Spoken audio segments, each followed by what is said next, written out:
अरविंद केजरीवाल जांच एजेंसियों को लेकर लगातार मोदी सरकार पर हमलावर हैं। कुछ दिन पहले ही केजरीवाल ने आप नेताओं को जेल जाने के लिए तैयार रहने की बात कही थी। वहीं सिसोदिया को लेकर भी वो लगातार बीजेपी पर हमला कर रहे हैं। वो सारी राष्ट्र विरोधी ताकतें हमारे को रोकना चाहती हैं, देश की तरक्की रोकना चाहती हैं। वो अब आपको सबको जेल में डालेंगे। सबका नंबर आएगा, सबका नंबर आएगा एक एक करके। कम से कम 8 से 10 महीने जेल में जाने के लिए तैयार रहना पड़ेगा, उससे ज्यादा नहीं रखेंगे, क्योंकि कुछ करा ही नहीं, फिर उसके बाद तो बेल वेल मिली जाती है। तो अगर किसी के मन में डर है, अगर किसी के मन में डर है तो आम आदमी पार्टी छोड़ देना। इस खुशी के मौके पे मनीष जी की और जैन साहब की बड़ी याद आ रही है। वो संघर्ष कर रहे हैं देश के लिए, हम सब के लिए। इस वक्त देश की सारी राष्ट्र विरोधी ताकतें जो इस देश का भला नहीं चाहती, जो इस देश की तरक्की नहीं चाहती, वो सारी ताकतें मिलके आम आदमी पार्टी का विरोध कर रही हैं।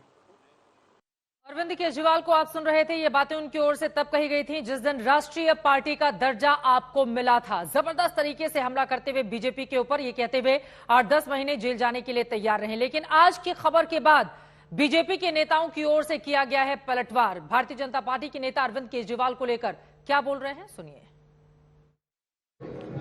उनके तमाम अपराध हैं और जहां जहां उनके ऊपर आरोप और केस है, वो एक कानूनी प्रक्रिया वो चलती रहेगी। कानून से डरना नहीं चाहिए अगर आपने कुछ नहीं किया तो, लेकिन अगर आपने किया है तो कानून अपना काम करेगा और कानून को आपको जवाब देना पड़ेगा। के अरविंद जो मनीष सिसोदिया के पीएस थे, उन्होंने अपने स्टेटमेंट में साफ कहा है कि जो भी हुआ है, जो भी डीलिंग हुई है, वो अरविंद केजरीवाल के घर पर हुई है, अरविंद केजरीवाल के कहने पर हुई है। तो इस बात का जवाब तो अरविंद केजरीवाल को देना पड़ेगा। देखिए, हमारा पहले दिन से यह मानना है कि दिल्ली में जो आबकारी नीति में घोटाला हुआ है करोड़ों रुपए का, उसके सूत्रधार अरविंद केजरीवाल हैं और एक ना एक दिन तो उनको जाना ही था। अगर जांच एजेंसी ने उन्हें बुलाया है तो मैं इस फैसले का स्वागत करता हूं, क्योंकि इस जांच की आंच में अरविंद केजरीवाल जरूर गर्मी बर्दाश्त करेंगे। क्योंकि जिस तरह से दिल्ली की माताओं बहनों की हाय उनको लगी है, जिस तरह से यहाँ के युवाओं को नशे में धकेलने की कोशिश की गई है और जिस तरह से करोड़ों रुपए दिल्ली की जनता का लूटा गया है, उसका ये परिणाम तो होना ही था। और दिल्ली से सांसद मीनाक्षी लेखी भी इस पूरे मामले में अपनी बात रख रही हैं, सुनते हैं। By co-accused like other people, Nair and other people, there are statements which directly implicate Mr. Kejriwal.